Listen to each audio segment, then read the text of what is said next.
Salt Lake City, Utah, no stranger to staging global events, has broken new ground, The United Nations and I look to you for ideas and solutions. playing host to the 3-day United Nations Civil Society Conference at the Salt Palace. This is my first time in Utah, and looking at the landscape and the wonderful people I've met, I think this is something unique, and having this conference here in Utah says a lot about what they're basically doing as far as mitigating issues that have to do with climate change is concerned. So I see that as something that is very special, the people and the beautiful landscape that is here. Actually, this is the first time to come to the Utah, so this is quite different from my areas, but I can see a lot of nature, and then there's people in the peace, and quite impressive for me. It's the first time the UN's Civil Society has held its annual conference outside of New York in its 68-year history,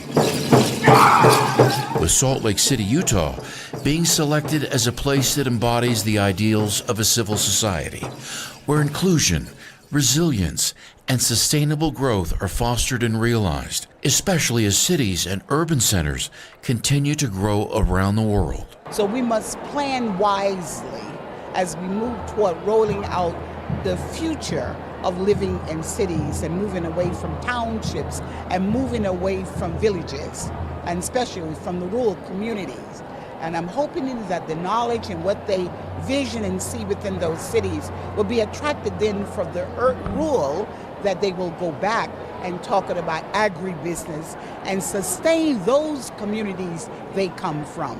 So I was rather looking forward to connect with people who can talk about faith and who can spread the message of oneness. At least Salt Lake City is making people to come together, and what I've heard is 4,000 to 5,000 people have signed up for this conference, which is amazing. The 3-day conference will bring some 5,000 people to Salt Lake from more than 130 countries as they discuss an array of topics that include climate and environmental concerns, renewable energy developments, caring for refugees, and provide an opportunity for the Latter-day Saint community and friends of the church to volunteer with Just Serve as youth and adults begin packaging some 375,000 meals for people in need.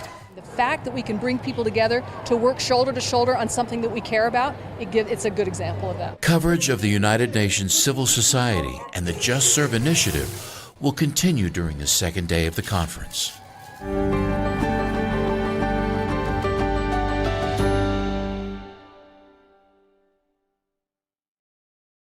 Is it okay you turn off the camera and then I speak? Oh, turn off the camera? Yeah. Do I not have a right to have the camera? I'm not giving you permission to check my face, so... Okay, are you a public servant? I'm a or? United Nations Security Officer. Okay. Okay. This is my city, and so I have a right to film. This is United Nations compound? A United Nations compound? Yes. This is a compound? Yeah. Since Sunday evening, we took over this compound. This is international territory. When you step outside, it's U.S. Here is international territory. This is U.S. Church openly embracing the New World Order at this UN conference being hosted in Salt Lake City, of all the appropriate places, where we've got headquarters for genealogy all over the world from the church. We've got Ancestry.com. We've got the NSA. Hey, just coincidences. We've got Brigham Young University to the south, and Eccles and Rice families with their influence at University of Utah. Mariner Eccles, second chairman of the Fed building named after Mariner Eccles, an enslaver of mankind, is the Fed. So how crazy is it that the church can just openly pull this multiple 180s like this year, although they've been working on it for